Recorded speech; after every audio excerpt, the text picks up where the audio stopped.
Now then, people, welcome back to the Just Joe Football Show. It's a new time on a Monday, 9 p.m. Premier League show, the Premier League review. Obviously, we do a preview. We are now doing a review for this season. My apologies for being late. It is my fault. I was just making sure everything was sorted because tonight, before we obviously review the Premier League games, we're going to talk about the Super 6 League that we've got. We're going to talk about the Fantasy League that we've got as well and just find out how the lads did and who's actually currently leading the table. Remember, on a monthly basis, I will ensure some people get some prizes for, I don't know, whoever's winning each month, that kind of vibe. I'll get them from Football Prizes, give you a couple of tickets or whatever. Before we get into today's video, though, smash a like on it, subscribe to the channel, of course, get your comments in, and make sure you check out both Corey and Oscar on their respective channels. Corey, how you doing, mate? You all right? Are you feeling a bit better? Because I know you were ropey the other day. Yeah, slowly getting there, mate. Obviously, yesterday was a bit of an experience. We'll get straight into it, I guess. But look, I mean, it is what it is. It did make me laugh. There's people that are watching this commented on my video and said, "Don't beat yourself up too much. You lost to Man City." Having watched it back, it was quite negative, but I did expect us to kind of give it more of a go than we did. But even so, they're a ridiculous team, and that's why they'll be competing right up there this season. I know, right? If they were, do you know what, right, Corey? I know we'll get into it, but I found it a bit boring. But I've heard people say that. Again, it's different for me because I'm always looking. I'm always on the edge of the seat. Can we do something? Can this change? But I think it probably more testament to how well City controlled the game. And I think even tactically, Cancelo was dropping into midfield and Kyle Walker. And it just, I know Moyes mentioned it after the game, but we just couldn't live with that. And it just gives him a different, Haaland gives him a completely different dimension, mate. I mean, the false nine, I think, even though they've been so successful with it and they grind results out and perhaps they don't have that natural finisher, when they've got that finisher with that movement in behind, it makes it really, really tough. And teams really don't know whether to go and try and press City a little bit or whether to sit deeper because Haaland will always find space. So it's a bit of a nightmare, but listen, it is testament to how good they are with the ball and quite right. If they can do it, you can kill games with it, then go for it, I guess. Exactly, it is right. And Oscar, you must be doing well, having met the boss at the weekend, Mr. Jesse Marsh, and obviously seeing Leeds United pick up 3 points. It was a good weekend for us, wasn't it? Unbelievable weekend, mate. Unbelievable. Just obviously the result was a bonus as well, and I really feel really infused going into this season. I feel like we're really getting things going. I just thought the way. Listen, I think we'll play better than that this season. I think there'll be certain games where we might play better than what we did against Wolves and not win. But just the way we found a way to win, and obviously you had to be decisive with the subs and some really good performances. I mean, Brendan Aronson, it was like watching Rafinha, wasn't it? It was like it's similar kind of every single time he picked up the ball, just everywhere. Even the West Ham was off its seats at times. It was just like unbelievable. And the fact he's got his own chant after one game, it's just like phenomenal. But good Wolves team, by the way. Wolves, they might have lost the game, but I think that's a good team we got there. So really encouraging. And listen, Southampton's going to be tough, but low key, we've got a chance to, get some decent points after 2 games. And, obviously going to that Chelsea game. Let's see how it goes. Listen, Southampton's been a bit of a dodgy game for us in the last couple of years, but we've given ourselves a nice little start here. So let's see what we can do. But I think this season can be really entertaining at the very, very least, and back to a team that we all like again. Because I think last season it wasn't entertaining; it was a bad season. But I think this season, at the very least, it's going to be entertaining.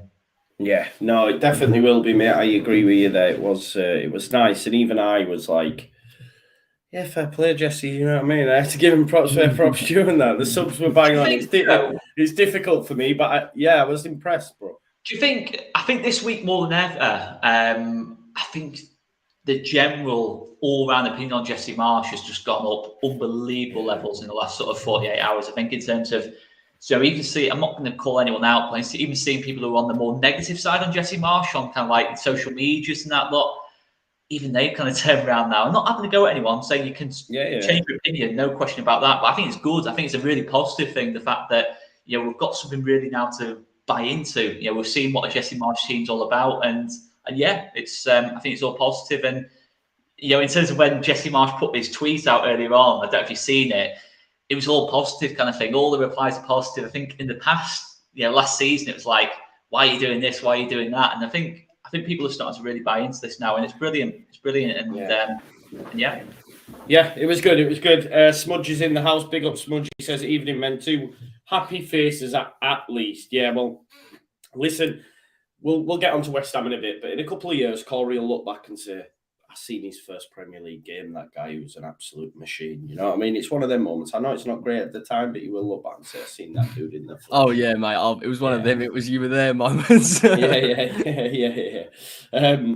I don't know if he was doing that, RP. I don't know if he was doing that. No. I said it's a good thing. I said it's a good thing. I'm glad that's the situation. I'm certainly glad it's not gone the other way. And like people like me, who's always been relatively positive on Jesse Marsh, has gone like the other way. Good. It's good. It's a good thing. Absolutely. Yeah, it's good. It is a good thing. It is. Right. Before we get into the weekend's games, let's quickly run through the Fantasy Premier League, right, from the weekend. Can we? I'll see. I don't want to show you my team that I picked for the weekend, but this is what I've got. Okay. Oh, sorry. Yeah, this was last weekend. Obviously, it didn't go as planned. I'm a little bit gutted that I opted for Kane over Haaland. It is what it is. Salah captain though came good, which was good. Perisic didn't start. Put Ward in obviously at Leicester, but and when they were 2-0 up, I was thinking, oh, I'm good. There's going to be some clean sheet points there, but it weren't the best weekend for me. In terms of the league, let's have a look here. Darren's Magic Balls topped the tree. Although I did look at his team, right, and he's not going to be there for long because he has Schmeichel. I know he's got Schmeichel, who's not even in the Premier League anymore, and Liam Cooper, who's injured. So he did. Looking at it, he triple captained Haaland. Yeah. So that's why. Decent midfield, obviously Tony up top as well, but this isn't gonna. I don't know if Darren's watching this. Like, you need to make some changes, brother. No, don't, Darren. Darren, it's fine. Don't make changes. Class. Oscar, where are you, bro? I think I'm around 150, something like that. That's not bad. I might be wrong. Last time I looked, it was around 150, but I didn't have a lot of players playing yesterday, so I might have dropped a bit. Oh, let's have a look. What's your team called? Can we find it? Shrink My Cock. And it's not actually that one. Can't believe you made say that. I didn't make you say anything. You maybe pick that team, but I can probably name you my team now if you want to. Go on, tell us your team. But off the top of my head, in goal, this is going to sound really bad now, but not just because they were playing Leeds on Saturday, but the fact that Wolves keep so many clean sheets. I did go with Jose Sarr in goal, because I think looking at Wolves' start to the season after us, I backed him in that. Max Kilman was really cheap. Sounds really bad now having Wolves defenders in there, but it was just because Wolves keep clean sheets. Trent was in there. What was the rest of it? Zinchenko was in there, so it was buzzing with Zinchenko getting an assist and clean sheet. Who else was in there? Did we have Reece James? Can't remember. I think he had Trippier actually. So I don't think I did too badly defensively. Midfield, I didn't get enough goals. Martinelli, Ødegaard. Martinelli scored actually. Ødegaard. Who else do they have? Can't remember. Front two anyway. Done all right though. But it was it's a marathon, not a sprint, right? I had Salah, Haaland, Jesus anyway, and the captains Salah, vice captains Haaland. So I'll take it. I didn't go for the triple captain, but it'll come. Yeah, it'll come. It's when they play. When they play, I was trying to make someone who's going to concede a lot of goals. When they play Leicester or something like that, sorry, Locke. When Haaland's up against Leicester, he's getting triple captain. He's getting triple captain. Definitely. And for those that are in it, I will just quickly share this as well, and then we'll get into the main part of the show. But we did do a Super 6 league as well. So big shout out to Andrew Wilkin, who is top there. He got 2 correct results and 3 correct scores. Myself, I just got 5 correct results. The one that let me down was Man United, and that's where we're going to start as well. Because I thought we'd get a different Man United. I can't lie. They'd had a very good pre-season. They have the nucleus of good players. You know, Martinez started, Christian Eriksen. I thought, will we see a new Rashford? You know, Jadon Sancho, because he was in my fantasy team. I'm already regretting that decision. Corey, I mean, as a Leeds United fan, obviously it was so funny to watch. But like nothing's changed. Nothing has changed. Like I can't lie to you. Saturday evening, I spent watching Manchester United content creators. Like just it was still last season. I was watching Saeed, I was watching Andy Tate, I was watching all these people. Like they were talking. Andy Tate was talking about throwing a bomb into the changing room or something, man. It was mad. But what's going on at Man United? This is one game into the season as well, by the way. Well, they were fighting in the stands, weren't they? Yeah, it's mad, mate. It's mad, but it shows you how deep the issue is. Even for me, I thought surely what I've seen in pre-season, maybe the players are buying into it. But I do think, and this is, again, maybe it's too early. I know they've still got time in the transfer window, but when you are looking at players like Fred and McTominay, particularly McTominay, just don't look at him like an Erik ten Hag player. I just would have thought that he would have been replaced. And I do think replacing players like him are important for where they want to go. But having said that, even in terms of the type of goals that they were conceding, the shape's all off. Again, they've just switched off completely from what I've seen. It's just the same thing. And I don't know how deep rooted this is. I'm sure Ten Hag's sitting there thinking this is a lot more than what I anticipated. And I think if you're a Manchester United fan, you're probably quite, I'd say, even underwhelmed at some of the players that you're being linked with. Rabiot, Arnautovic, it is very far away from where Manchester United need. And I think, to be fair to Gary Neville, I think he hit it on the head when he said, listen, you need to spend a lot more money. And I think that's the state of the football club that they're in. They've spent God knows how much money over God knows how many years. Now they're at a point really where you can't go anywhere. You've got supposedly probably one of the most promising coaches in Europe. You're going to have to stick with him, but there is going to be a biting point. But I'm surprised it hasn't been as a drastic change throughout the squad as what I would have expected. And I am surprised that there seems to be the same type of issues. And I think it shows you how far behind they are coaching-wise. How long is it going to take for him to get them to that level? But yeah, mate, from my point of view, it's very much welcomed. I thought Manchester United would get off the ground running and look a little bit better. But yeah, they've got a hell of a long way to go. Yeah, it was. There was moments during the game. Obviously, McTominay, Corey, shouldn't even be on the pitch for a start. But then when he's on a yellow card, and when he makes that change and he takes Fred off, I had do you remember when Ole Gunnar Solskjaer took the other one off and the other one ended up getting a red card? I was thinking he's left McTominay on here and he's going to end up getting a red card. But I remember, I think Ranić said they needed 6 bodies in the door. They've only got the 3 up to now. I think Ericsson on the 3, Malacia, who didn't play. Well, he came on, didn't he? And then Martinez. What did you make of Martinez and just their business? Is it Frankie de Jong or bust or what? I mean, they've been linked to Arnautovic, mate. You can tell us about that, but it's wild, that one for me.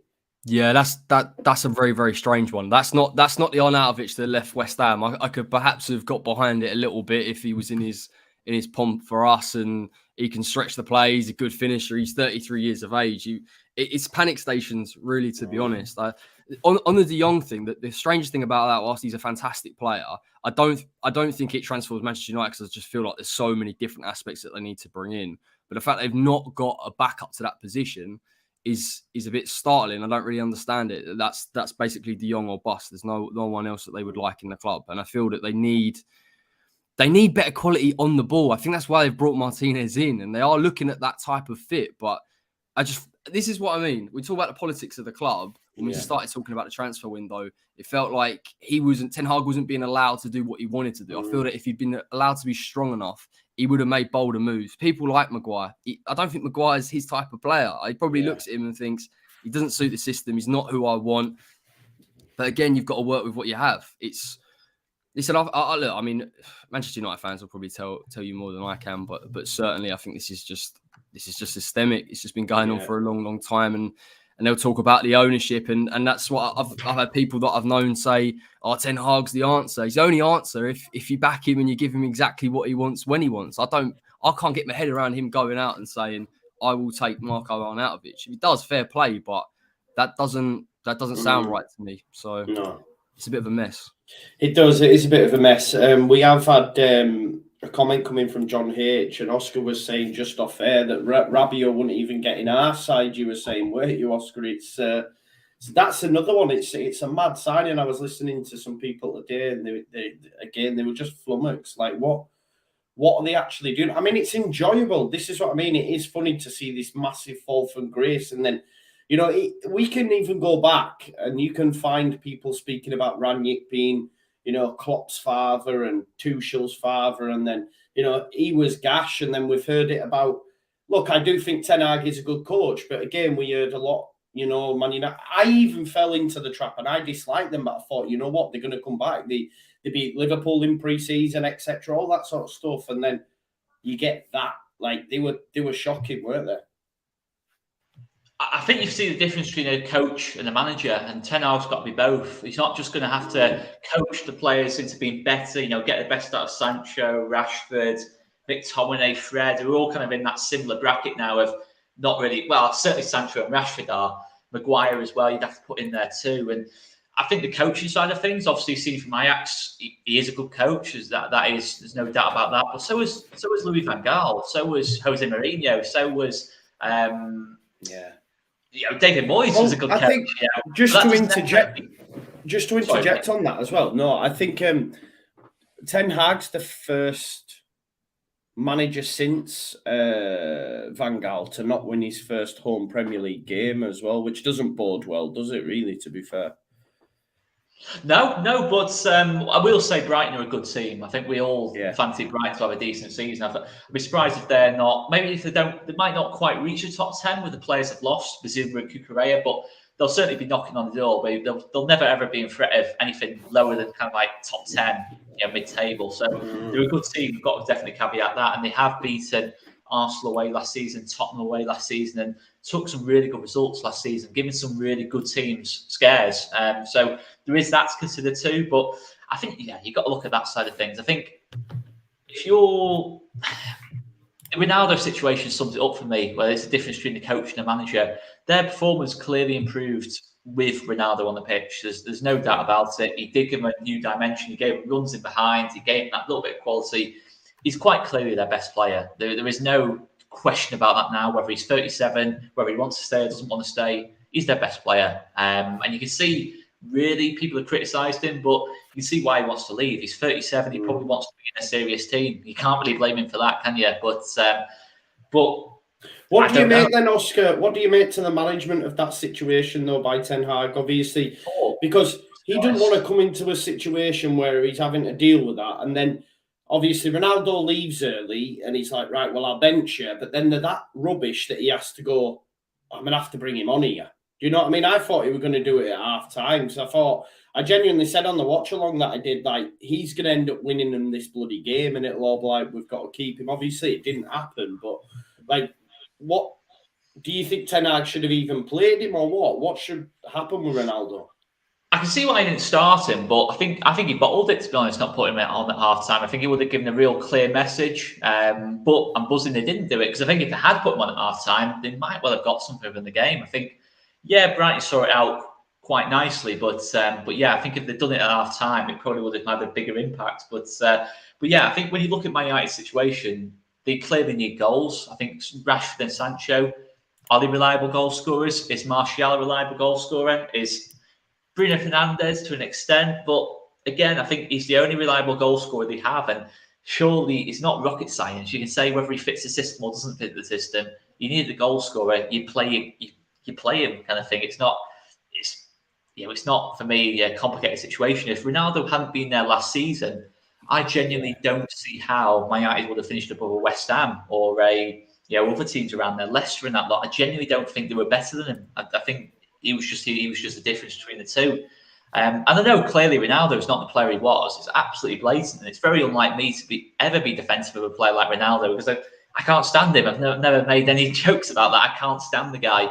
But he's clearly their best player for me, and I really hope they don't realise that and they just let him go. But the other things as well is that clearly Bruno Fernandes and Eriksen can't play midfield together, and I really don't see how that can work. Both. I think Eriksen wants to create, Fernandes wants to create. You've got to have some discipline in that midfield, and I think the biggest difference really is Ten Hag's gone from working with midfield of Schürrle, De Jong, Gravenberch, all these players who can play a little bit deeper to Fred and McTominay. It's just the difference in quality is absolutely massive. And clearly, the other thing to mention too is David De Gea on the ball is laughably bad. He looks like a Sunday League goalkeeper trying to play in a professional football match. His shot stopping's brilliant. Don't get me wrong, but I've never seen anyone. He's almost scared of the ball when it's at his feet. He just can't get rid of it quick enough. It's hilarious. And they're trying to play out the back, but every single time De Gea was under a bit of pressure, they're going long, and you're thinking, that's just going to play into Brighton's hands. You've got not Dan Ben, sorry. You've got Adam Webster, Lewis Dunk there. They're going to win every single header. Maybe Ronaldo might win the off flick on, but it's crazy, really. So, yeah, I think Ten Hag, he can coach all he wants, but he's going to have to manage as well. He's going to have to judge situations well. And to me, if they're getting Arnautovic, it suggests to me that they think Ronaldo will go because they've got, obviously, Martial already there. That's possibly 3 strikers. We'll see. But yeah, there's a real possibility that it's hard to tell. Were Brighton that good, or were Man United that bad, or was it a bit of both? You probably get a better idea at Brentford. Brentford's a really good test next week to really see how bad they truly are, because Brentford, they'll find you out. If you're a bit dodgy and you're playing Brentford, they will find you out. I'm not saying they're a great team, but they do find teams out. So we'll see how it goes. But I can easily see Martinez and Maguire getting bullied by Tony. I can easily see it now. Well, I was going to ask Corey that. Obviously, I did think Danny Welbeck was immense, but was it? I mean, if they struggled with, and this is no disrespect to Danny Welbeck, but Corey, how is that centre back partnership going to deal with Haaland? You know what I mean? All these other Harry Kane. All Salah. No, I mean, Tottenham would obliterate it with the way that they played against Southampton. It would be. I'm not joking. It'd be an absolute nightmare, and of course I'd hate it. But this is what I'm saying. It's not even really the personnel. It's almost how long it will take to coach them to a certain point. Oscar touched on De Gea's distribution, which is interesting. Ten Hag would have known that would have been an issue coming into it. De Gea is not naturally just going to suddenly develop an ability to play out from the back and look comfortable. These are ideals that have been at Manchester United for a long, long time. And this is when we started talking about Ollie and saying, the recruitment was good and he brought Maguire in and Wan-Bissaka. No, he didn't, because he brought them in because they were English and that they were promising. He didn't bring him in because they had a certain profile and that they could play a certain way. So I think that they are behind. And on the point of Ivan Toney, Ivan Toney's so clever in the way that he can either pin you, he can bring others into play. Brentford will play on that. They'll overload them. Martinez could be in serious trouble if they can get set pieces in there. So, and Buemo, we haven't even mentioned running off him. They have to resolve that. I think, and that's the thing when you've got a manager that comes into a club, whilst again, creatively and scoring goals might be an issue, defensively, you've got to sort it out. You've got to at least give yourself a chance in games. So, yeah, I agree with you. I saw Ivan Toney scored a really good goal against Leicester as well. So, again, it could happen. And I think they're just going to have to stick with it. That's as simple as that. There's no more. You can't just keep changing manager and buying different players. You've really just got to bite the bullet now, I think. It is. In charge by April. We shall see. It'd be mad if Arnautovic comes in. It's just like the Igalo signing, the Cavani one, etc. It's a bit of a mad situation there. Just before we do move on, Darren joined us. He's top of the fantasy league. He says, I'm a bit behind on the stream because I'm at work and I can't log into my fantasy team. Say my password is wrong and it won't let me change it. Oh, you're ruined, pal. Nightmare. You're top of the tree. By luck, though, mate, with Schmeichel and Cooper in your back line. I'm not having it, but there you go. There you go. Get logged in and get that sorted. And Fred as well says, why are we talking about... Someone actually tweeted me about this. The name, the title is the clue. Like, it's called the Premier League Review Show. And in the title, is Haaland double... Man United back to their old tricks and something about Mitrovic better in Van Dijk and Liverpool. It's a Premier League review show. If it's not for you, you don't have to watch it genuinely. Like I do Leeds content, but I also like to talk about Premier League as well, just so people are aware. There you go. Let's talk about Man City then, and we'll of course come to Corey because he was there. Come on, smiling. It wasn't that enjoyable, trust me. I mean, you didn't lay a glove apart from the first 5 minutes. I think Antonio had a header where I was like, all right, okay. And then after that, it was just one-way traffic. But how good is Haaland in the flesh, brother?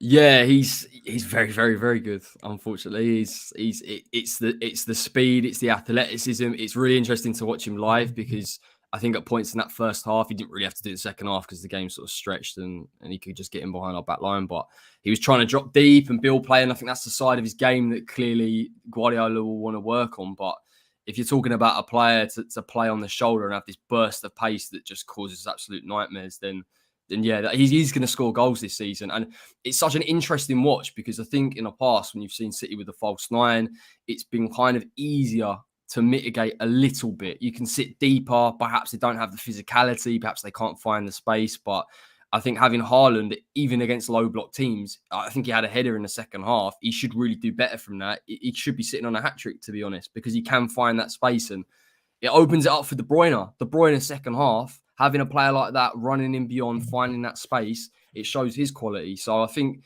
he gave him a completely different dynamic. And I said it earlier, but Moyes didn't expect Manchester City, I think, to play that way. I think we'd gone into it thinking we did relatively well against them last season. At least we were more competitive than we were yesterday. But yeah, yesterday was tough. I mean, you are right. We had 5 minutes and then perhaps 10, 15 minutes in the second half where all of a sudden they were giving the ball away. And I felt maybe we had Scamacca on. If we get a chance here, we can nick an undeserved 1-1 and we'll just forget about it. But no, they are very, very good. And on us, I don't think we were great either, to be honest. And it's an interesting one because you should lose against City. And I haven't got a problem with losing against Man City. But I think I was just a little bit put off by the lack of intensity to go into the first game of the season and to see players like Jared, Antonio, Souček, even Lanzini. They just didn't look match sharp. We couldn't play a certain way. I didn't expect to have the ball for large periods, but we're literally on the edge of our box, no problem with it. And then we're just not transitioning. It's not effective. We're not keeping hold of the ball. We're not being dangerous.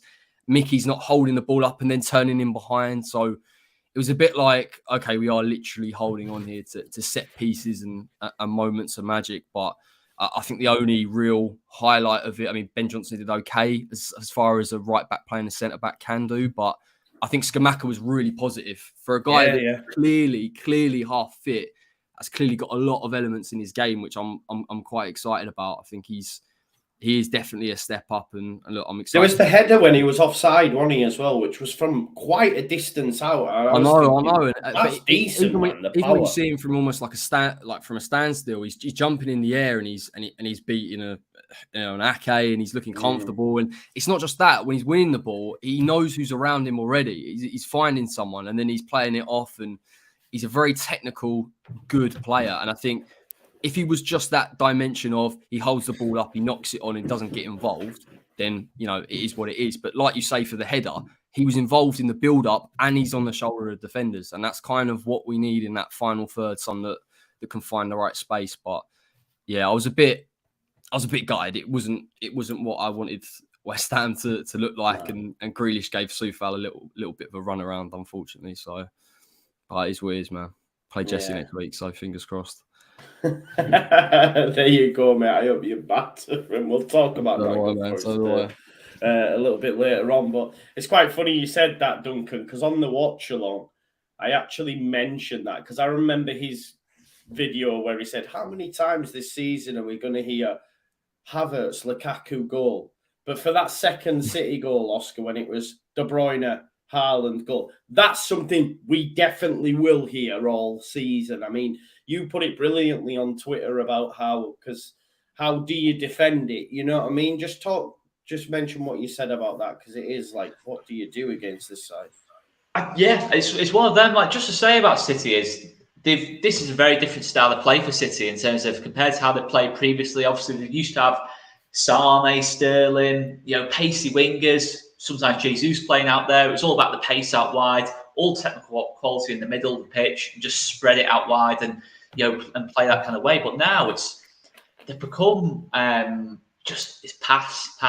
It's literally exactly what Pep's teams get renowned for, but it's like the most extreme version of it. And the whole team, it's going to sound weird, but they're almost a one-man team now because the whole team is built around Haaland. It's all about getting the ball into Haaland kind of thing. And it's really weird. You've never really seen a Pep team play like this. And then you've got Cancelo and Walker basically midfielders. They're basically playing. They've got no fullback somehow. It's just an incredible kind of like to watch the system, and I can only imagine what it's like for Corey, because I'm not looking forward to playing that at all. Because how do you play against it? If you try and drop deep against them and allow, make sure you can't, Haaland's not making runs in behind you, everything's in front of you. You've still got the fact that Grealish can take on this man. De Bruyne can pick out anything. You can play any pass in the world. You can shoot from distance. You've got that problem. Gundogan's super intelligent. You've got Bernardo Silva there. You've got Mahrez, who's one of the best 1v1 dribblers in the world. You can't just sit back against it and just worry about Haaland, because Haaland, yes, they build around it, but Mahrez can contribute. De Bruyne can contribute. All these players around him can contribute. Foden can do the same thing. Because I questioned, do they have depth on that right-hand side to Mahrez? Foden was brilliant from that right-hand side. First time I've seen him really play well in that position. He adapted to it really well and caused so many problems making runs in those kind of areas. But you can't just sit back against them, because they will beat you. They will find that space. They will create a moment. At the same time, though, if you play expansively and how most teams do play in this league now, push up high up the pitch. Even at Brighton, I think Brighton are one of the best teams in the league tactically, but you look at them playing Man City yesterday. You look at us maybe playing Man City, playing quite a high line. You've got Haaland, and his movement is the best in the world. I'm not even going to... He is the best runner in the world in terms of timing runs. How he managed to get in behind that West Ham back line twice, considering how deep West Ham were. He just got it split second, spot on. The speed of him, he's like a bullet train. How many does he get, Oscar? How many does he get? It depends if he can avoid injury. He's got the potential to break the Premier League goal scoring records for a season. I think he's got that potential. He's going. What is that? Do you know what that is? 32. I think Salah got it. I think off the top of my head, I think it's 32. Someone might confirm in the chat, but he is going. Man City create that many chances. West Ham are super organised, one of the best teams defensively in the whole league. Haaland still got 2 big chances yesterday. Think what he's going to do to a Bournemouth, a Fulham, even Forest, someone like that. Everton. Think what he's going to do to Everton when they play him. It's insane what could happen. The only thing that could limit him is obviously rotation with Alvarez from time to time might come in, because obviously there's so many games between now and the World Cup. Injury problems. But when he plays, he's going to score. He's going to score more than a goal a game this season. I'm going to say that much. He's absolutely astonishingly good. And honestly, I just hope Man City, when we play them, play Alvarez. And Alvarez is a really good player as well. But, I'm not looking forward to coming up against him. Really not looking forward to against him. I'm looking here. It says Alan Shearer, 94, 95, 34. Andy Cole, 93, 94, he can beat 34. That. For me, he can beat that. He could. If he starts 30 games this season, he will break that for me. Yeah. He's on the penalties as well, which was a big part of Shearer's game as well. I love how he just picked it up, man. You just knew when he got that ball, I was like, yo, this guy means business. What were you saying, Igal? Good to see you anyway, pal. Nice to see you, man. Last time I spoke to you, Rafinha was coming to Arsenal and everything. This is true, yeah. But yeah, oh, man, it's great, man. You guys turned into mini America. I see you guys got like a bunch of American players now. Two of them. Team America now, mate. Are you ready? Listen, are you ready? Yeah, you can't hear it, can you? I haven't got it set up. I don't support America. I support Canada, right? So it's like, you're from. I've seen some of these guys play before, and I think they're decent. But let's see. Haaland, guys, my worst ever take. I said Phil Foden is going to be better than Haaland eventually, and it's like realistically now they're in the same team. You can clearly see there's levels between the two of them, and I think at the time it was maybe ridiculous to say that he's a fraud. So I'm never going to say that again. You said he was a fraud, yeah? Yeah. Oh, no. Not Bundesliga attacks. Please, again. This was before he went to Dortmund, where people were calling him like the best ever thing. But yeah, big up to you, Oscar. Big up to you, my guy. West Ham doing bits, eh? Well, we'll try, and we did lose yesterday. So. We're yet to speak about Arsenal, actually, aren't we? Oh, really? Yeah, I've seen you guys, and Mondays, sometime I'm off, so it's like I need to jump on. It's good. It's good. Corey, can Yank Abroad asks, can City finally get over that hump and win in Europe with the addition of Haaland? Yeah, definitely. I mean, this is the thing. I mean, I said about the difference in dynamic and perhaps the difference in the way that they can play, but it doesn't necessarily mean that Pep can't revert to a false nine. He can't use Haaland in certain games. I mean, I imagine you play Haaland whenever you can, but that is the difference because he's so good at finding space. He can score against any team, and he's so clinical. And I think that's the difference in Europe. In it, let's be honest. If Man City can keep a game tight and they need a goal, he will find it, and he's one of the best in Europe at doing it. So I think so. But listen, Liverpool will naturally push him. I'm sure Madrid will come again. You know, it's a tough old competition, the Champions League. But yeah, Haaland is a huge addition to that. Yeah, how should you get the ball from though? How should you get the ball off? Well, mate, you don't. That's the problem. You've got to That's wait. why it became boring for me, though, bro. I'm not going to lie to you. Like, I've heard people waxing lyrical, but as a spectacle watching it, I was like, okay, I'll preface it and say I don't think West Ham were brilliant at pressing yesterday. I don't think West Ham are a brilliant pressing team anyway. So I think there'll be teams, I suspect, an Arsenal, a Liverpool, where you begin to challenge them on that front. But granted, I think that's the way that they're going to go this season. Those inverted fullbacks in midfield are a joke because Cancelo is a joke. The way he can keep hold of the ball and beat players and create is, you just can't touch him. You literally can't. He can overload on one wing and come in central. It's horrible. Did you guys play them the same way you usually play them? Like last year, you played them differently. I feel like this year you're more worried about Haaland, and the unknown kind of like put you guys in a situation where it's like a real difficult test, no matter what. It's always difficult with City, but at least you kind of understand their personnel. This time, you first ever time playing with Haaland, you didn't know what to expect. No, but this is what I'm saying. Like, I think in the second half for that second goal, the game opened up. That's what I mean. Our press wasn't that good. We don't win the ball. De Bruyne carries it, and Haaland's got the run. So when you're open, he can hurt you, and then you see him for the penalty. Of course, we were sitting slightly deeper, and again, he can still hurt you. That's the problem. It's his explosiveness over a short distance, and he's so clever with when he chooses to start sprinting that he can just catch you. So that's what I mean. When you've got players like that, how do you even really deal with them? Like before last season, you could maybe just sit deep. Sterling's playing at false nine. You can deal with that for a long period of time. But Haaland is a different beast, mate. And I think delivery-wise, they've actually got someone in there that can score a header as well. So it's not easy, man. It's not easy. It's never going to be easy with him. Do you know, just staying with West Ham though, Corey, as well, obviously during the game we heard reports that West Ham are willing to listen to offers for Ben Rama and Vlasic. Obviously, they only came in last summer, I think, was it? Or was Ben Rama the season before? Before Ben Rama. He's been here for 2 years. And what happened to him? Yeah, it's never really worked out for him, has it? Who, Ben Rama? Yeah.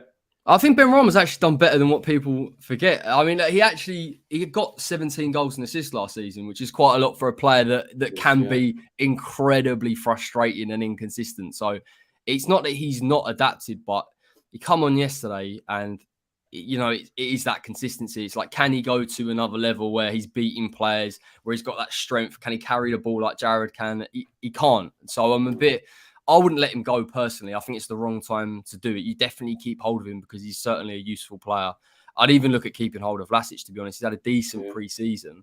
I think the only reason why we're starting to make this kind of move is Moyes clearly feels that there is someone in the market, or maybe perhaps two players that are more suited to West Ham. Could be Ismail Assar from Watford if you wanted to go and bring him in. I can get behind it and I can completely understand. But, you look at us bringing in Cornet.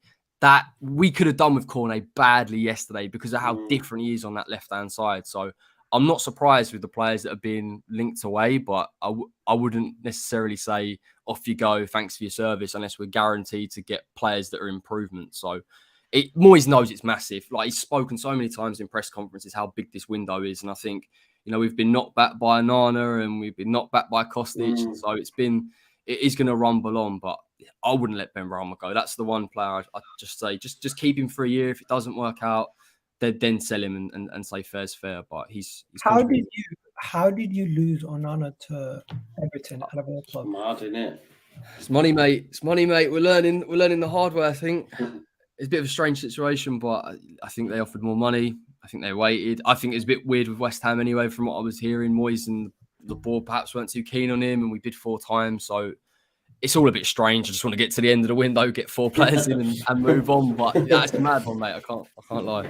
Yeah, there'll be a lot of Prem clubs in for Benrahma, I think. I do think he's, you look at someone like a Brighton who are just going to keep the ball and maybe not be that worried by the fact that Benrahma's not great off the ball and just give you that bit of quality where he's just going to get so many chances just to create. I just think, someone like a Benrahma at Brighton might be a really decent move for him. Even Brentford might be thinking. I could see him going to France. I don't know why. He's just got. I think Brentford would take him back. Oh no, I said that at the time as well. They probably would, but I don't know. He just got shades of a League One player. I don't know why. I don't know why. Spain's an option too, possibly. He's got ability. He definitely. That's what I mean. I think that's the frustrating thing. He definitely has ability, but yesterday, when he's trying to cross the ball in and it's not beating the first man, we have to get over this. He can't keep just not being able to be. And it frustrates me because he's clearly got that technical quality. Why isn't he able to do that? But it's a liability in a game like that for me, though, because he's not a Moyes type player for me. He's not someone who's just going to follow Kyle Walker all the way kind of thing in that kind of sense and do that defensive work that you've got to do in that game. Even then, Oscar, he's been brought on 60th minute, and all I want him to do is take on a player, commit someone, create, and he's not doing that either. So it's almost like, how do you? He can be so frustrated, and yet you can see him for 10, 15, 20 minutes of a game and think he's brilliant. Like he completely understands what he's got to do. He's creating, but what were the possession stats in the game yesterday? Would you have 25% possession? When you've got that little of the ball, you need to know that you're going to exactly what you're going to get when you do get that ball into someone like a Benrahma or a Bowen. With a Bowen, you know exactly what you're going to get every single time against the ball. Or Skamaka's got that similar kind of vibe. But I just think with Benrahma, I don't feel like he's a Moyes type player because he wants 7, 8 out of 10 type players every single week. Benrahma could be a 10. And he can drop to like a 4 or a 3 out of 10 just as easily. I just don't think Moyes likes that type of player. I'm just looking at the possession stats there. 25% possession it was in the end. Let me just welcome new member to the channel, Fred Hackworth, who was digging me out for talking about Man United. He's now a member of the show. Big up to him. You feel great about that now, Joe. I do, yeah. I think he's done it on purpose, Annie, to make me eat my words. But let's move it on. Listen, I think we'll see a totally different West Ham this coming weekend. It's just Man City are a different animal. Let's talk about Liverpool then. Do you know, I found it quite funny because all the talk in the lead up to the season was, you can't drop a point anywhere. And I was like, after the Saturday morning game, is that the league done then? Are we done now? We might as well wrap it up. City have won the title. I'll tell you what I want to ask, first of all, just to Corey and Oscar, because we ripped Fulham off. We did our Premier League predictions, Igal, and we all said Fulham gone. Oscar, were we too early to write them off, or is it just look? It was the opening day, they were playing Liverpool, or repeat? Because I thought they would look really good, and the guy Palhinha in midfield was immense. I thought he was really good. Yeah, they were really good. I think the thing with Fulham is, I wasn't expecting that kind of performance. It's very different to what you normally get from a Marco Silva team. Normally, they're great on the ball, but terrible and really naive off it. But the press was really good. I think Mitrovic, I've never seen Mitrovic run around so much. He's lost, he looks so much sharper, trimmer, and like he could be a real focal point for that team in the Premier League. So it's going to be really interesting. But I think what I will say is that the way they played was just to stop Liverpool, in terms of just stop Liverpool playing, stop them playing out the back. I think when you play a team like Wolves or a team like West Ham even, who are going to let you have a little bit more of the ball, will they be able to break those teams down? When they've got like a bit more possession. That's the question I'd ask. So I want to see a little bit more of them yet before I say whether they're good, bad, or exactly what I expect. I think there's still more to go yet. I think you saw. It's a little bit. I always go back to when Sam Allardyce got the West Brom job, and it's something I always remember because there's such a big thing about Sam Allardyce and Marcelo Bielsa. He went to Anfield and got the draw, and then 2 days later we absolutely battered them. So when Fulham played on Saturday, it might look better against the good teams, but when they need to open up a team and win a game, when they've got to win the game, I think I want to see a little bit more from them in terms in that kind of sense. But certainly better than what I was expecting. And the same goes obviously for Bournemouth as well, but obviously we'll go on to Bournemouth. But what I will say is the league's high quality this season. I really do think this league this season is looking unbelievable at this moment in time. Not just the top 6 across the board. You've got Brighton doing what they did yesterday and not even guaranteed the top 10. It's going to be a really good league this season. Really good quality across the board. You know, I just think when it comes to Fulham, newly promoted sides, understand you guys are playing and beating majority of these teams in the championship. So when you make that step up, you still have that level of confidence. You haven't been like demoralized. I think it takes a couple of heavy defeats for a team to start being like, you know what, I don't know if we can hack it at this level. So look at Sheffield United, look at yourselves, Leeds, look at a lot of these teams when you guys go up. That confidence you get from playing however 42 games that you played and you beat these other teams in the championship gives you that confidence to be like, you know what, we're ready. And they usually do surprise a lot of teams early in the season.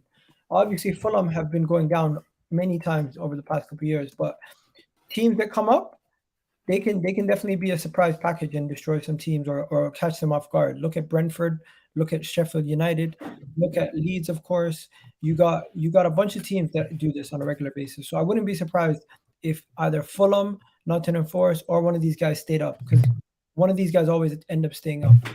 Oh no, I agree with that. I just think Liverpool though is a totally different beast. Obviously, Liverpool have played for the last 3 seasons on trot now. They've played a newly promoted side. Obviously, we gave them a run for the money, but they won the game 4-3. Yeah, 4-3. Yeah, 3-2. 4-3, wasn't it? Yeah. And then they battered Norwich last season. Did they? Was it about 4-0? I think Salah got an opening day hat-trick. My memory's not the best, I can't lie. So I thought they would steamroll Fulham, to be fair, and they didn't. Because if you, Igal, obviously, we have the Community Shield, Liverpool really good, and we're all saying, wow, they just look a different level. We said that on the show after that, right? We said they look prime, they look ready, man, and then they turned up for Fulham, and I don't know, they were nowhere near the best, were they? The thing is, you're going to have moments throughout the season where teams drop freak points.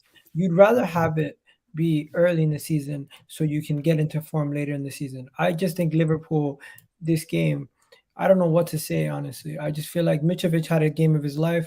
He stood on his head. They're going to now take this. They're going to focus for the next game. And I think Liverpool are going to absolutely smash whoever they play next. But when it comes to Fulham, this is the confidence they need. They could obviously be that team, as I think it was Oscar, was it you that said it? They could be that team that just beats Liverpool or draws against Liverpool and then absolutely gets smashed by other teams. But hey, it's too early to tell. Remember, Leeds, you guys got beat by Man United 6-0 first game, or 6-1 or whatever, first game of the season last year. Look at what season Man United had. So your first game of the season doesn't actually really show what you're capable of. City lost the first game of last season against Santos Tottenham. So as you say, again, lots can happen on that first day. Yeah, 100%. Yeah, Corey, obviously Nunes came on again, and he got a goal. Yeah, goal and an assist, didn't he? I think he was involved in the Salah one. Yeah, it was pretty scrappy. But he's got to start now, and next time around, do you reckon? Let him off the leash, Corey, because he does. Listen, I thought he was going to flop. I didn't know much about him, I can't lie, but yeah. It's all those training videos, wasn't it, of him missing man. Andy Carroll 2.0, man. I loved it. Now, do you know what? He's just a different presence, isn't he, as that number 9. What Liverpool have played with either Bobby Firmino as the false 9, and I know Jota's a little bit more direct, but I think even the goal that Nunes scored, making that run at the near post, it's just different. And again, I guess teams don't know how to deal with them. I think Salah can come out wide, and it just gives them that different dynamic. So, yeah, definitely. I think he has to start. I think he throws fear into a lot of teams. And again, like similar to Haaland in the respect that you know he's going to find space within the box. You also know that Nunes is clever enough to go and find that as well. So, yeah, I mean, Gal touched on it. I think they've got Palace at home next. So I think that's going to be, even though Palace, get onto them, but are a good team. Listen, Liverpool will cause them serious problems, but I'm impressed with Nunes. I know he's a rough diamond, like he really is. And sometimes you just suddenly think, well, actually, is he as technical as he could be? But listen, this Liverpool team, I mean, you're particularly on that right hand side. We're talking about Salah putting that cross in. If it's Trent and all of a sudden they're rotating with one another, or Salah's getting in the box as you see for the goal, then yeah, he'll bag numbers. He'll get goals and assists this season. Yeah, you agree. Liverpool are still going to push City for me. I don't think one game would get too carried away because the margin's going to be really tight between both teams. I think if Núñez had started the game, I think Liverpool probably would have won. I think it was the one player Fulham just didn't quite have an answer for in that kind of sense, that real battering ram kind of striker. And I think if it wasn't for Haaland, I think you'd be looking at Núñez and thinking, wow, he's going to really, the way he started, you're thinking, wow, you're getting a lot more of a mention. But I think he seriously is a special player, similar to Haaland in the sense that it's going to be such a great battle. I think it's going to be another really good battle, I think, between them two for the Golden Boot. I think, really. I think, obviously, Kane's got a real chance as well, but I think Kane's going to be more of a playmaker, so probably won't get quite the same number of goals. Núñez is not going to be in the Golden Boot conversation, my friend. I don't believe Don't that. think? No. I don't know. Mo Salah. Surely. Mo Salah is going to be the main goal scorer at Liverpool. If you think Núñez is going to be the guy, then you're assuming that Mo Salah will take a backwards role. No, I wouldn't say that. I wouldn't say that. They both scored at the weekend. Yeah. They both scored, but I think the main guy is always going to be Salah, and Núñez to come and take that away. It's gonna take a while. Think Trent though balls into Núñez, man. They don't need to take away from one another. They can complement each other. It's not. I think they both get a lot more. Diaz is the one who probably won't get the goals because he'll be like the one who has to be a little bit more selfless. Mate, that guy's lethal, by the way. Oh, yeah, see that shot that hit the post, man. Yeah. Wow. No, I think he's amazing. I think he's one of them who's just, it says, because his stats aren't amazing. He's getting like slander on Twitter and that lot, but he's going to blow up at some point in terms of numbers wise. But Liverpool, for me, I think the margins are tight. If Haaland didn't start that game against West Ham, City probably wouldn't have been the same level of threat. If Núñez had started for Liverpool, it would have been probably a totally different threat. So there's still a long way to go in that battle. And Liverpool go to Old Trafford in 2 weeks' time as well, so that'll be nice, man. I know. That's going to be fun. If Núñez gets Martinez, that is just not fair. That's just... It's going to be good. Right, let's move on to the Friday night game then, and the Premier League curtain raiser it was. Arsenal versus Palace. Igal, give us your thoughts, mate, on everything Arsenal. They look good, didn't they? Listen, it was a game of two halves. I thought, at least. I thought we were really good the first half. I thought we were actually extremely dominant throughout the first half. But then I felt like second half, we let the game get away from us a little bit more cagey. And Crystal Palace got some chances. Ramsdale stood on his head. William Saliba was outstanding. You had some poor performances from some of the players like Odegaard. He needs to shoot. Everyone who has Jesus in their fantasy team were absolutely fuming because Odegaard missed the opportunity where he was through on goal. Jesus assist. All he needed to do was slot it away, but instead he chose to do an Ozil type pass. And then that was a mistake in my opinion. But yeah, overall, hard-fought victory. And I couldn't be more proud of the team. They're showing the character needed. And Crystal Palace away is not an easy game for anybody. We've seen Man City drop points there, Liverpool drop points there. We've seen all the top teams in the league drop points there over the last couple of years. So it's a good victory, and I'm happy. We move on. Going on to the next game versus Leicester at home, we're gonna have to beat them 5-6-0. What about this as well? Obviously, talk to us about Saliba. Listen, I can't lie to you, right?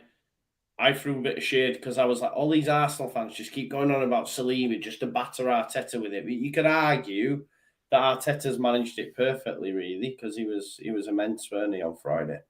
Yeah, and I always said Saliba going on loan benefits the club and benefits him in the long run. He got into the French setup on loan. Marseille now even took Nuno Tavares. Nuno Tavares, if you didn't see this today, he got man of the match, bagged a goal, and he's in the French team of the week already. And I got battered. I got battered on social media for saying we should go in for him, and people were going, he's worse than Firpo and that. And I seen it, and it were like, oh, Nuno Tavares has killed it on loan. Who else have you got out on loan? Balogun scored a goal. Scored as well, yeah, both of them over in Ligue 1, and I was like, I'm seething. But there you go, never mind. I shall not speak. Go on, mate, carry on.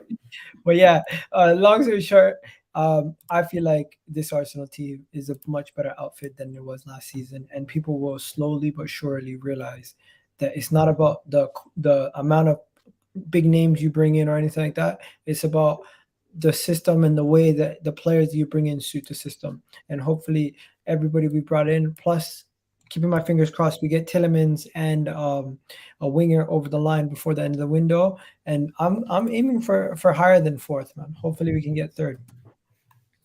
Yeah, man. I'd have you up there, mate. I thought, do you know what, right? What I really, really enjoyed at Gal as well was Jesus, just in the first half, especially first 10, 15 minutes, to be fair. I thought Arsenal started like a house on fire, and I thought he was class, man. I thought Jesus was really, really good. Nice. I think Jesus is going to be a level raiser for us. I don't know. Nice. I don't know if you guys know, but last season we basically played with 10 men with Lacazette and Aubameyang. They didn't offer us anything at all. Yeah, it's actually quite frightening to see the difference in Jesus compared to Lacazette and the difference in the team. And like the thing is with Jesus, like I think he kind of, but it gets overplayed. I know he works really hard off the ball and people go, oh, he's busy, but he finds these positions like really deep. But because he's so good with the ball and he can beat players, like he just scares them. I remember one time he goes on the halfway line, Anderson's followed him in and he's just turned him and carried the ball. And you're the whole dynamic of Arsenal's attack when you've got someone like that. You can bring Martinelli into play, who again I thought played quite well, even aside from the goal. So Arsenal actually as a team on the ball, I thought last season at points it could be a little bit pedestrian in possession, but now they look like there's a bit of fluidity there and there's quite a lot of intensity. And I think that comes down to Jesus is a huge part of it. So I thought for probably half an hour. I mean, I was like, this Arsenal team is a serious problem. So I know Palace got back into it, but I mean, it's cause for optimism, to be fair. And I think you said about profile of players, like you're talking about Tielemans again. That is a profile of player that does suit Arsenal. So yeah, it's exciting times for you lot. Think about the players who are coming in as well. You know, obviously Vieira, Smith Rowe, Tomiyasu. I think it's unbelievable, like in terms of what Arsenal have got to work with depth-wise. And I think Ben White's in trouble. I think someone mentioned it in the comments, but I think Ben White's in a bit of trouble now in terms of Saliba's form. I think Saliba looks a better centre-back to me. I think Ben White's really good, by the way. But I think Tomiyasu is also a far better right-back than Ben White. So I think potentially he might be the one in trouble. And that just shows the improvement in the depth. But Jesus, for me, I think as you said it, Gal, he is a level raiser in a similar way to almost when Alexis Sanchez was at Arsenal, you know, when Alexis Sanchez was in his prime in terms of just the straight away, this step up in terms of thinking, because the way Arsenal started that game, to do what they did against Palace, to really just keep the ball the way they did, dominate the game, create chances, almost take the piss, to be quite honest with you. At Palace, you know, one of the toughest places to go outside the top six, you're almost thinking, if Liverpool or City aren't quite on it, all of a sudden, you know, maybe Arsenal might have a little bit of a conversation. But I still think the way the game finished, as soon as the way the game finished, the way that the fact Palace could have got something from it, maybe did deserve at least a goal in the game. Arsenal are still a long way off. I will say that again. They're still a long way off, but definitely top four quality. What you're trying to do is, you're not doing it as a joke, but like everyone, what they do is, if you need to address 4 to 5 key areas, you cannot tell me that this team is ready to compete on that level at all. Do you need to address that many? Yeah, because I think if we get a right back, a backup DM, a midfielder, and a winger, then we can start having those conversations. But at this moment in time, I just feel like the team is still so far off from the main finished article. I agree with that. I think it's got a long way to go. Yeah, but I'm just saying that it's going to get a lot closer than what they did last season. Well, how many points off the top were you last season? Almost 30. So it's going to get a lot closer this season. And if Arsenal don't get top 4 this season, then I'd be surprised. Having looked at Chelsea against Everton, obviously Man United, I just don't see how they don't get top 4 unless there's a massive injury crisis. I think Chelsea are in big trouble. I think Chelsea are in big trouble. Chelsea's chance creation was so poor against Everton. I was thinking, this is really not good. You can ask Koulibaly to step into midfield as many times as you like, but if there's literally nothing on that front line, you will not score enough. I thought Koulibaly did all right, actually, to be fair to him, but even still, that has to be addressed. They've just sent out Werner. I expect them to go and bring someone in. I think it's interesting that they're not really looking at Broja. I thought Broja just may give them a different dynamic, but this is the thing with Tuchel. Like, they're a brilliant team. They control teams. They dominate the ball. But I just wonder at what point the fans go, can we not see something a little bit more progressive, a little bit more incisive? Because let's be honest, Chelsea have got players like Mason Mount can 100% create so many chances for that team. So I think that's the only thing that they really lack, to be honest, and a couple more signings. Do you know, just on the Ben White thing, Gal, if when Tomiyasu comes back, does Ben White get dropped? Ben White sits on the bench most likely, but at the same time, yeah, this is good because you have strength in depth. We have Ben White, who we paid 50 million for, and is honestly didn't put too many foot wrong in my opinion, but a lot of the fans get onto him because of Saliba's hype. And then you have William Saliba, who is the real deal in my opinion, in the same breath. So it's like it's not really hype anymore. He has shown that he can do it on the Premier League level. And then Gabriel is the problem. He's the only left-footed center back that we have that's of a level that I rate. The other one is the other left-footed center back that we currently have at the club is Pablo Mari. Nobody wants him. Except for like clubs abroad. And then you have Austin Trusty, who's playing for Birmingham City. So we're going to need to figure out that left center back role. But I don't see Ben White and Saliba playing together under Arteta's system. Let me just ask you this question as well, because someone stuck it in the chat earlier and asked if I would ask you.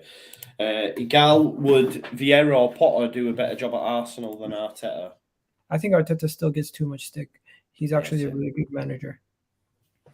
What did you make to his wild Liverpool "You'll Never Walk Alone" stuff on the documentary? I think a lot of people were looking at the documentary waiting to have a comedy, but they didn't get that. What they got was actually something that was quite informative, something that made the club look good, and also showed like that some of the improvements they were making behind the scenes and everything, and how. I enjoyed it. I can't lie to you. I've watched the first 3, and I thought it was all right. But that was wild though when he was doing the "You Never Walk Alone" thing. You know, managers do this wild stuff all the time. I don't think they do that again. Bielsa probably had some weird tactics that he did in training, but it's just not advertised or shown to everyone. In your documentary, did they show any crazy stuff that he did? No, he didn't do interviews, man. He did one at the end. That's it for like 5 minutes. He didn't like it, didn't Bielsa, but that's his vibe. You know what I mean? I guess that's his quirk. The fact that he just doesn't like to speak to the media. Full stop. To be fair. Anyway, I liked it, mate. I'm enjoying it. I can't wait for the Aubameyang fallout, which will probably be on this week's episode. Well, the thing is about Vieira or Potter, would they have made that call on Aubameyang? That was a big. People underestimate how big the Ozil call was, the Aubameyang call, other things he's done. Like that's the other thing. As I said before about Ten Hag, the difference between a coach and a manager. Potter's an unbelievable coach, by the way. I think he's the best coach England's got, and I think he's got to be England manager after. What about Eddie Howe? He will be England manager if England fell at Qatar. What about Eddie Howe? He's better than Eddie Howe, I think. For a top team, it has to be Potter over Eddie Howe for me, and I like Eddie Howe. I think, regardless of what happens at the World Cups, I think Gareth will say that's me done now. You've got to give it Potter. Yeah, Potter is the guy that complements what we want from an England manager, just in terms of persona and the way that he deals with the players, but also tactically and the ability to coach young players as well will just be spot on. Like they are and give him top quality players and see what you can do with them. And I think you'll see a good result. Call me crazy, but Graham Potter might play good football with England, but in order to win, don't you feel like you need a manager who's already won? But we haven't won. I think it's less important than it was at international level. I think Mancini, look at Mancini's record at club level since leaving Man City. It's not great, really, when you look at it. He wouldn't have got a job at a top 6 club, but he did get one at Italy. I just don't think international football's at a good level. And I think if you get a coach, look what he's doing with Adam Webster. That's what I mean. If you could get all of these players. Footballers at Brighton, really. No, but imagine Graham Potter comes out and says England fans should be happy that I'm the manager because of the way that we're playing instead of after a defeat instead of I don't know. But Brighton fans should be happy though, bro. If you're making reference to what he said about Brighton fans booing them, like he was right to say that. Like no disrespect to Brighton, they will be nowhere near where they are and what they're pulling off if it worked for him. And the one time that they have like a blip and they boo him, I think he's got every right to say what he said. Let me say that the manager that England currently have gets a lot of stick, but he's been able to take a team. He's been able to take a team that had low expectations and raise the level of expectations to a high level. I like Southgate. What about that? I like Southgate as well, but I just look at, listen, he's not, because I love Bielsa so much, I just look at Potter and think, you know, he's not obviously similar to Bielsa in terms of personality and that lot, unique Marcelo Bielsa, but in terms of the way he takes on teams like Man United yesterday, he takes on the Man City, he take on anyone, play really unique kind of systems. Like, what did he play yesterday? He almost had a Bielsa team out yesterday, a 3-3-1-3 kind of system, and I just love that. And I think, you know, you look at, you know, when Bielsa went to Argentina and that lot, I just feel like Graham Potter will be a similar kind of thing. You'll get the country enjoying watching the national team again, you know, in that kind of sense. I think that's been the big thing for me, Gal. I think England fans, it might sound crazy, I think they'd take, you know, a disappointing exit in the quarterfinals, getting done being a bit naive, than making a final and just playing really, let's be honest, it wasn't good football. We've not played good football under Gareth Southgate. As much as I like him, we haven't played good football. I just think, you know, you get some of this talent playing in this system. You know, Trossard, and then he's got him playing this system with Trossard and Welbeck. Imagine Trossard's good though, man. I like Trossard. Joe, imagine Kane and Sterling. No, yeah, you know, I hear you. It's going to be absolutely. Imagine giving him Harry Kane. You know what I mean? Like it would just be different. Grealish as well, man. Yeah. Jared Bowen, yeah.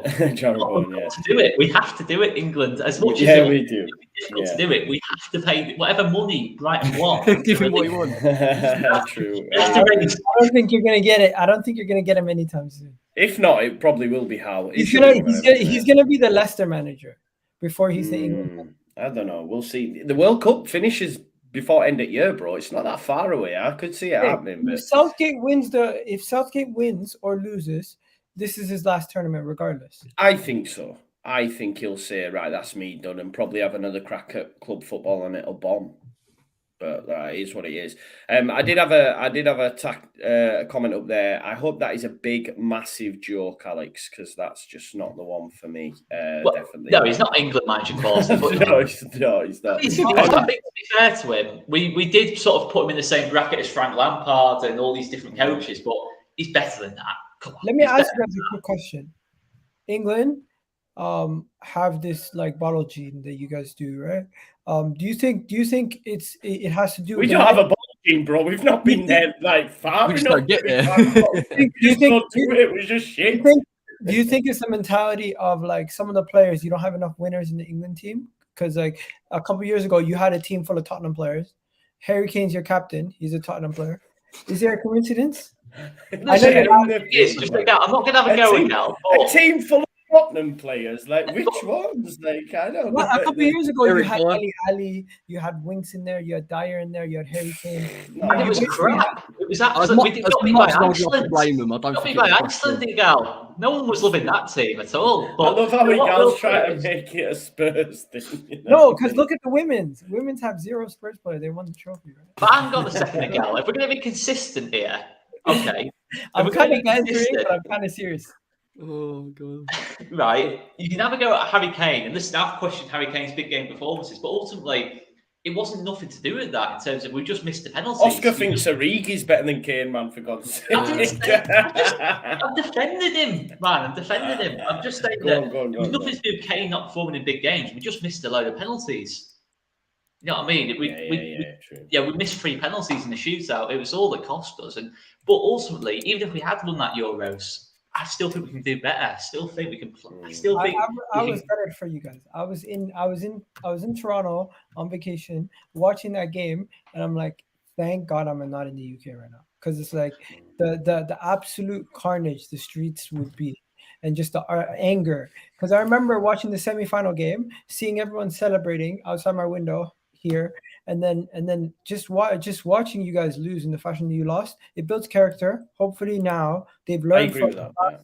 Maybe now they've learned from the last 2 tournaments, and they can go into this, and you're going to still have a lot of those players who played in the World Cup a couple years ago that lost to Croatia, that played against Italy, are going to be there.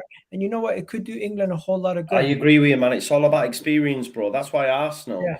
But when you play last season, England will flop in Qatar for me. I just if can't. You guys lose to Canada, though.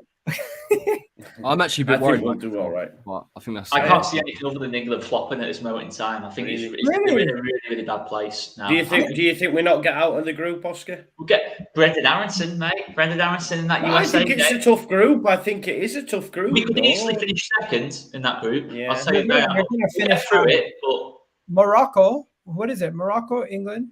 No, Iran, USA, and some Iran, USA, and Wales. I'm thinking about Canada's group. I'm sorry. So you got USA, Iran, Wales, and that's it. Yeah, that's it. Group. Wales is not going to do much. Nah, they will, man. Wales will turn up against England. Trust me. Yeah, man. USA and Wales are nothing to worry about. Iran is nothing to worry about. Those three teams. USA aren't anything to worry about. Those three teams. They got the Medford Messi playing for them, man. Don't forget this. Listen, when it's World Cup time, bring me back. We'll talk. We'll talk. We need to move it on, man. We've still got loads to get through. Right, well, I'll speed it up. Right, Spurs won 4-1. None of the signings even started the game. They look different, gravy. Sharing the goals around as well. Not just the mad thing is, as I was doing the watch along, and I seen it was 4. I thought, oh, surely Kane's got me some points. You check on, he didn't score. It was Dyer. Who else scored them, folks? Sessegnon, Kulusevski, which was a good goal, by the way. And a weird own goal from Salazar. Yeah. So what do you make to that then, Corey, about the fact that could we see Spurs just sharing the goals this season? Will Kane get as much? Yeah, I mean, it's interesting because our captain Heung-min Son, so I was kind of hoping he would he would turn up. Yeah, but Southampton at home, they scored 4 goals. I'd expect him to have 2 and maybe... exactly. One. No, don't, mate. I've got to sort it out, but it's by the by. But I mean, look, Tottenham did look very, very good. I thought it was interesting. They didn't even start with Basuma. I wanted to see that, Højbjerg and Bentancur. Again, even on players like Sessegnon and the goal that he scored, the run that he makes, I just think the way that team are coached, they create chances and they'll score them. And Kulusevski really impressed me. I honestly think he's such a good player. Even his composure in front of goals and the assists that he can create for others, the cross as well for Sessegnon, he's a top player. So I think it's interesting that we're seeing Spurs be able to create so many chances in a typically, people would argue, defensive Conte side. But when you've got players like that, and again, someone like Basuma and even a Richarlison to come in, I think they are going to look the real deal. So, I mean, Southampton are poor. If you're going to maybe try and balance it out, I thought they were woeful at points, and some of the goals that they were conceding defensively, I can't imagine there'll be loads. Did you have them for the drop as well, Corey? You did. Yeah. I think they're gone. To be honest, I think Ward-Prowse sticks out like a sore thumb in terms of. Yeah, I was going to ask you that. That was my question. Could they drop this season? Because not only that, it's actually only 1 win in 14 games now for Southampton when you take it back to last season. Joe, just hang on a second. Can they just point out we're playing Southampton this week whilst we're... No, I know, sorry to tempt fear, but I'm actually quite looking forward to it. No, go on. It's not. Southampton's such a strange team at the minute because they brought in, I think it's Lavia from Manchester City, who I was actually quite impressed with when I saw him play. So they got Bazunu in goal, who again they've brought essentially from, I know it's from Man City, but played on loan at Portsmouth. So they have young players, Arrow as well, but it's just not defensively. The errors are still there. Like they're still so problematic, and even though Ward-Prowse can nick you a goal, and he's obviously got the set piece quality, there isn't enough, and Spurs just rolled them. And listen, Spurs weren't even really, like, they were good, but they weren't in full flight like I could even imagine them being. So yeah, poor Southampton, but yeah, like I say, Tottenham, we didn't really see Perisic either. So I think that's the difference this season with Tottenham. They've actually got some decent squad depth. Fabrizio Romano's just tweeted out as well that here we go on Destiny Udogie. Is it Udogie? Is that how I pronounce his name? Talented Italian fullback will be Spurs player in 2023. There you go. And then I wonder if he's been loaned back. I've heard Connor Cody signed for Everton as well, which is a good sign. Yeah, I've seen that. Yeah, Connor Cody, which was mad, wasn't it? I know a lot. They've gone with the back four, obviously. Wolves. We'll speak about that game, and obviously Cody wanted game time for the World Cup and all that sort of stuff. So I sort of understand it. Yes, I think Chelsea beat Everton. Like I say, boring game. Leicester 2-0 up. Ended up, conceding 2 goals. It was so funny seeing our group chat and the complete meltdown from Locks, because I came into it late, so I got, oh my God, what a goal, I love football, and then moments later, oh my God, he's bringing on the Zambian Jamie Vardy and all this sort of stuff, and I was like, what's going on? By the way, I still can't work out who he was. Daka. Okay, Daka. Hey, I don't get to bash Spurs. Oh, come on, bring it. Yeah, come on then, talk. I mean, you can't, there's nothing to bash them for, but if you want to try, come on. Sessegnon got a yellow card for kicking someone in the shin outside the box, and Romero fully did a scissor kick slide and didn't even get a yellow card. Referees once again showing that they love Tottenham. It's okay. If that's the best we can come up with, then right. You're in trouble there. I wasn't even. You know what? Credit to them. Yeah, they played well, but you still have to. I still think with Tottenham, in terms of obviously the back three, I still think you've been got at. To be honest, I still think if you take Romero out of it, you got Dyer, Longley, Davies. That can still be got out for me against a really good. Like against an Arsenal, against Liverpool, against a City. I still think they'll finish 4th. I still think Arsenal are better, to be honest. There you go. Darren B, top of the shops on our fantasy league, said he's managed to get into his team and change Casper to Mendy and Cooper to Saliba. There you go. I'm glad you got into your team. Someone's asking, when is Oscar going to make his own YouTube channel? And Mark says, what's the pin for the Super 6? It's in the description, bro. If you log into your Super 6 app, as soon as you click that link, it takes you straight through. Just make sure you're logged in on your app. Newcastle beat Forest with a bit of ease. Nottingham Forest looked a bit disjointed. Could you argue that potentially, they've made too many signings? It sounds like they're still not done either. So, I remember Fulham coming up, and I guess you could argue, right, looking at Fulham this time, they haven't made that many deals. You've got a bit of continuity there. Previously, they come up, made a host of signings, went down with these. Forest, although I think they might stay up because they've done some okay business and I like them. But could you argue they've done too much, bro? You know what? Nottingham Forest, I think they were my team that I had tipped to stay up. I had 3 promoted teams because of how I think they might adjust to the league having so many signings, but it could negatively affect them also. But at the same time, it's only the first game, guys. Let's not get too carried away. No, you could have a promoted team stay up and be mid-table, but lose their first 3 games. You never know.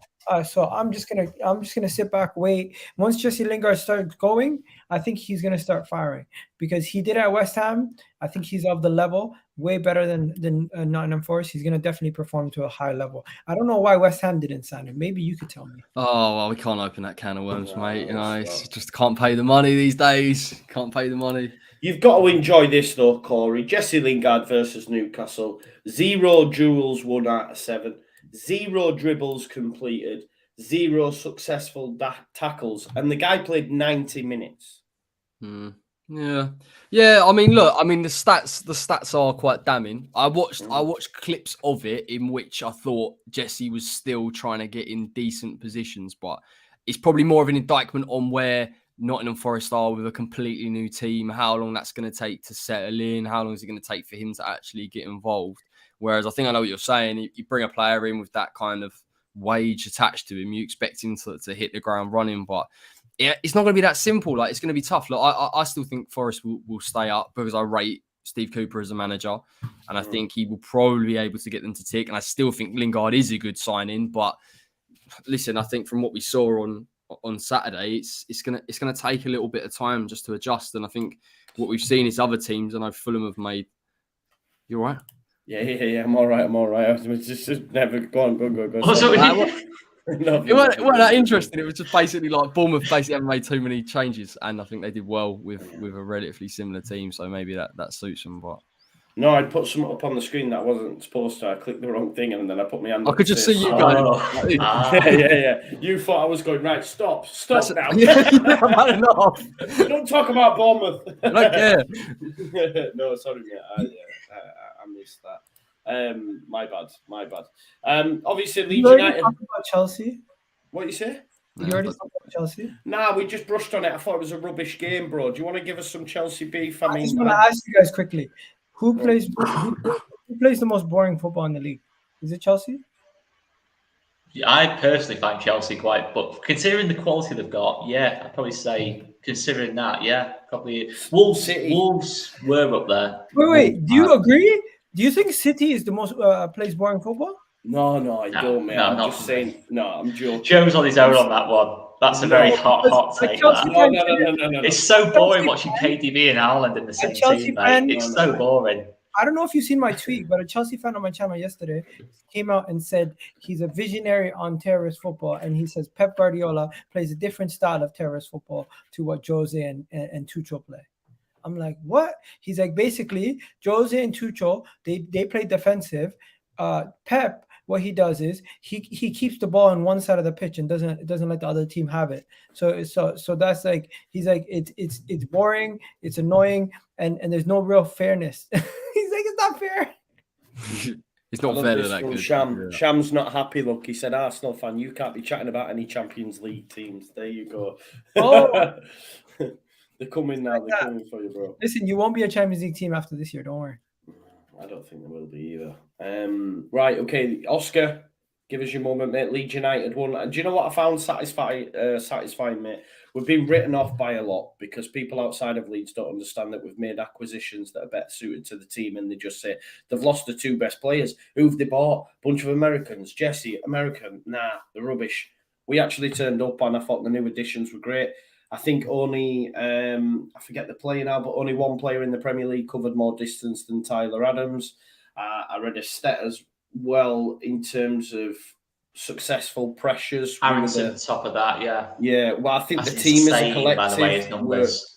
Were there in terms of pressures over the course of the 90 minutes. So I think we're going to continue in that vein. It was good to see, wasn't it, mate? Good performance. Rodrigo scoring as well.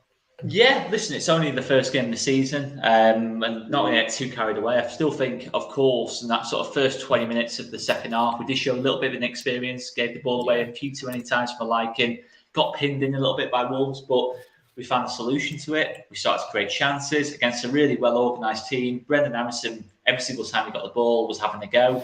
He is just unbelievable for me in terms of what he can do in this team and the potential he has got, and in terms of he loves it. He seems to just love it in terms of just playing in front of the crowd. In terms of, he's kind of said it a couple of times, and you've seen his performances with a full Ellen Road, where we've seen so many players in the past really just not enjoy it in that kind of sense, especially when you go one down after 6 minutes. But he's having a go. He's trying to get us back into the game. And yeah, Rocker and Adams, I really like that midfield pairing. In terms of Mark Rocker in the first half, I just thought was outstanding.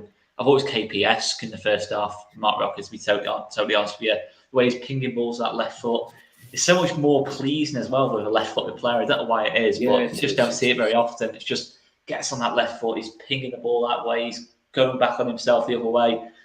Just brilliant. And we fought our way back into the game really well. And yeah, I think maybe a draw, probably, if I'm being totally honest, would have been a fairer result. But listen, when you're looking at where Wolves will finish, they'll be in and around mid-table, and I think we're showing ourselves to be as good as a mid-table team. I think that's big progress on last season. So Southampton's another test, but big chance to put some points on the board early doors. And even looking at Chelsea, I know obviously against us we'll be a bit more open and they might not need to break us down as much, but there's no reason why we can't go and at least give Chelsea a tough battle, because our record against the top six for ages has been poor. Let's see what we can do.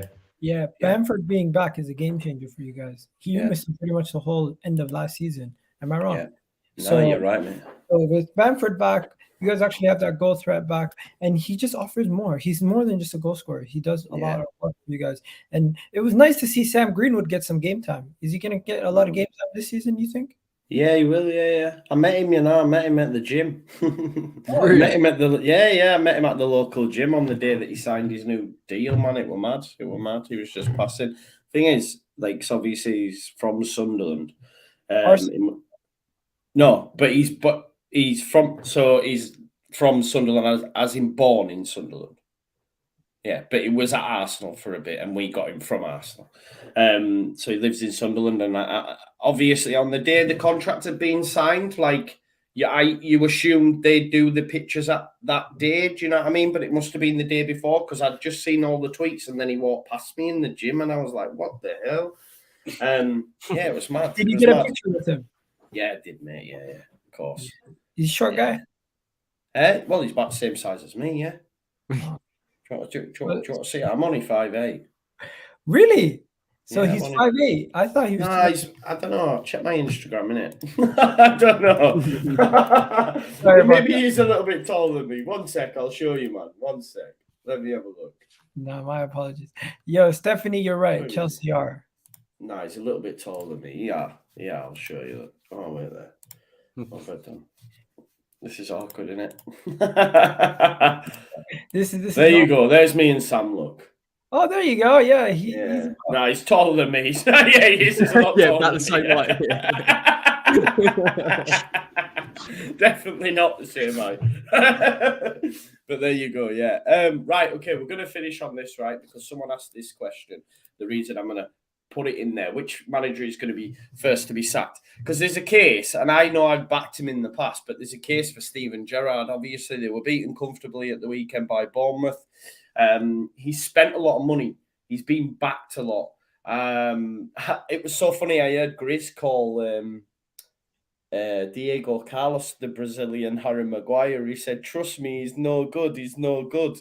He called him the Brazilian Harry Maguire. He's dropped the captain, Tyrone Mings. He's then spoke after the game saying something, "When Tyrone can look me in the eye, I'll pick him again." So it's obviously not as good as what we were first told when Tyrone's coming out on social media saying, "Oh, it's all good. I'm glad, John McGinn's got it." It's obviously not everything good in the camp. So, I mean, how long does he get? Because, to be honest, he didn't end the season well. They spent money again. Is he in trouble, Steven Gerrard? Not immediately, but could be. I totally agree with Grizz, by the way, on Diego Carlos. I think he's made to look a lot better at Sevilla than he was by the system he played under Lopetegui and alongside one of the best centre-backs in terms of prospects, in terms of Jules Koundé, who's gone to Barcelona. I think that made him look a lot better than what he actually is.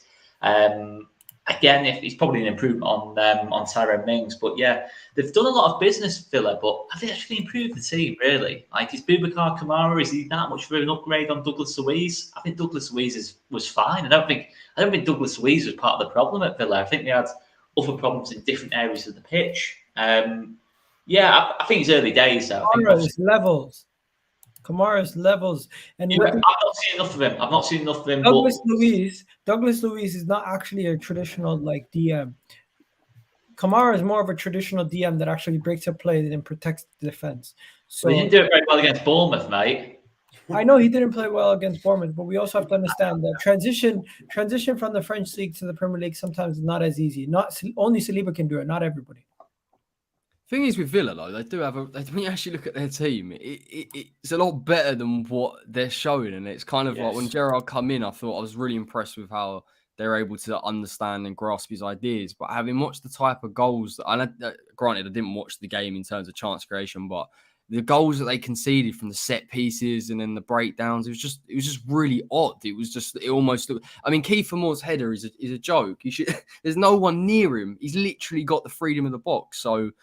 I don't know. I mean, on the point of how long does Gerrard have? I mean, where do Villa go? I know they've spent money, but you've got to stick with him and see if he can turn it around or at least progress them a little bit. But I agree with some of the thoughts that I would have thought that they would be competing for top 10. And I have done since they spent that money. I still can't quite get my head around why it's not. When Deer's not quite maybe clicked. They brought Coutinho in, which is a huge signing. It's just it's all a bit odd, but yeah. It's only one game, to be fair, though. Oh no, yeah, but it's been going on since last season though, as well. Yeah, I suppose, but they still technically sounded like him there. Yeah. I know. Obviously, I think it's actually been quite underwhelming so far, but you see how it goes. But I think obviously Coutinho probably made them look better than what they were last season. But there's probably too much talent there for it to become a serious crisis. I still think it's probably just about. We'll see. Was it? Where did I read? I heard actually he's got a worse win record than Gary Neville did at Valencia.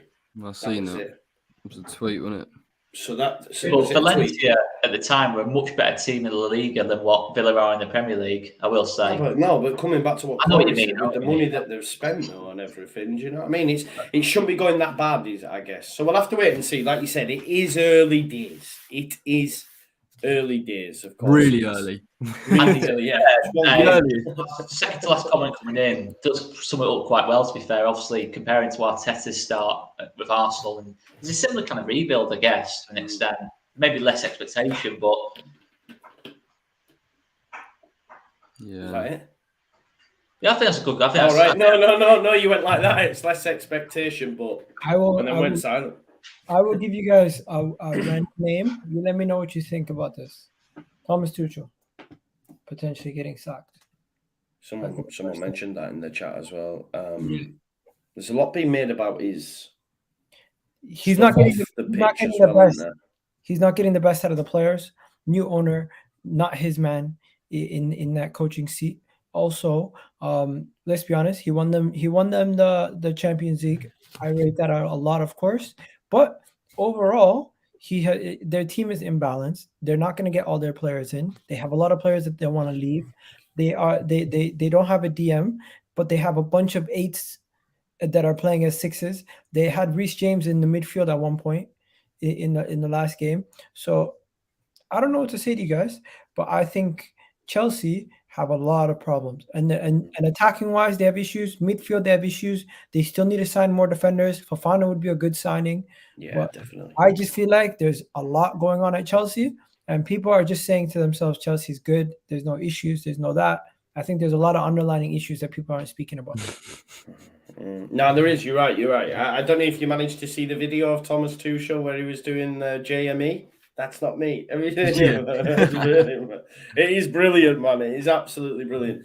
Locks, you should have been here, mate. We didn't even really touch on Leicester. We're saving that for you, mate. We mentioned your meltdowns in the group chat, but that's about it. All right. You're going to meltdown again. You're going to lose 5-0. I can't wait. Are you playing Leicester next? Yeah, at home. Okay, when this weekend? No, you're not, are you? You're not. Saturday. So are you available Friday? Friday, yeah. As long as I'm not doing a stream. Okay, we'll get you on with Locks, man. That should be good. Let's get you and Locks on Friday. Get me and Corey, Joe. No, we'll have to have depends. I work.